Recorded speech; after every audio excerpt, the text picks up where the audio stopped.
नमस्कार. क्रीडा, साहित्य आणि मनोरंजन मध्ये आपलं स्वागत.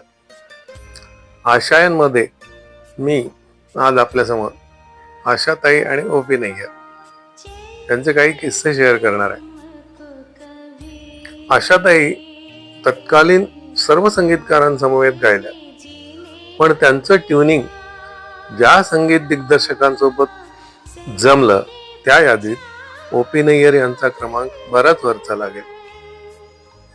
आशाताई आणि ओपी नय्यर ही जोडी आजही बॉलिवूडची निखळ जादू आहे. हिंदी चित्रपटसृष्टीत जेव्हा लताबाई हे एकच नाव कळसावर होतं, त्या काळात ओपी नय्यर यांनी बॉलिवूडला आशाताई हा तेवढाच चांगला सशक्त पर्याय दिला. अर्थातच दोन्ही बहिणींच्या वाटा वेगळ्या होत्या, पण मंजिल एकच होती आणि तिथे त्या दोघीही थाटात पोहोचल्या. आशा ओपी या जोडीची गाणी म्हणजे रोमांस, थोडासा नॉटीनेस आणि जबरदस्त रिदम. तेव्हा धीट आणि खोडकर नायकांचा आवाज म्हणजे आशाताई.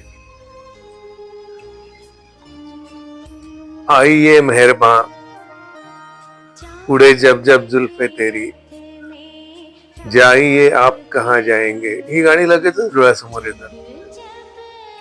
ओपी नय्यर यांनी आशाताईंचं पाश्चात्य ढंगाच्या गाण्यावरचं प्रभुत्व ओळखलं होतं. आशाताईंच्या आवाजातला तो स्पार्क आणि वेगळेपणा ओपीने ओळखला आणि अचूक वापरला. आशाताई आणि ओपी यांचं कामाव्यतिरिक्तही घट्ट नातं होतं. आशाताईंवर ओपींची निष्ठा एवढी घट्ट होती की त्यांनी फक्त आशाताईंबरोबरच काम केलं, लता दीदींना टाळून.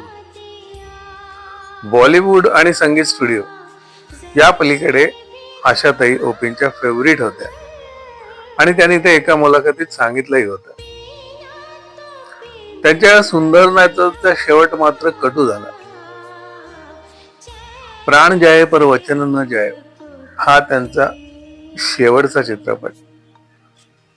त्यानंतर ही जोडी पुन्हा एकत्र कधीही दिसली नाही. या सिनेमातल्या चैन से हमको कभी आपने जीने ना दिया या गाण्याला त्या वर्षीचा फिल्मफेअर पुरस्कार मिळाला.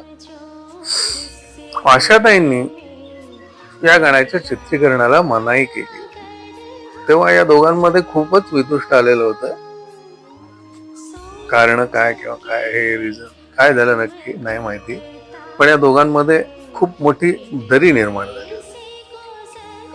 आशाताईंनी मनाई केलेली असल्यामुळे हे गाणं आपल्याला पडद्यावर काही दिसलं नाही आणि त्या फिल्मफेअरचा जो पुरस्कार सोहळा होता त्या सोहळ्याला पण आशाताई उपस्थित राहिल्या नाही.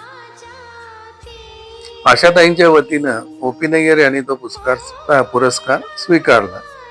असं म्हणतात की त्या पुरस्कार सोहळ्यातून परतताना ओपींनी फिल्मफेअर अवॉर्डची ती प्रसिद्ध ब्लॅक लेडी चालत्या कारमधून बाहेर फेकून दिली. आशा आणि ओपी यांचं मैत्र क्लेशदायकरित्या संपलं तरी हिंदी चित्रपट संगीतातला तो सुवर्ण काळ आणि त्या काळातील या जोडीची ती अजरामर गाणी रसिकांच्या मनावर आजही अधिराज्य गाजून आहे. बरं तर मग भेटूया पुन्हा आशयांमध्ये अशाच एखाद्या मनोरंजक आठवणीसह. हा माझा व्हिडिओ आवडला असेल तर शेअर करा, लाईक करा आणि सबस्क्राईब करा. भेटूया पुन्हा.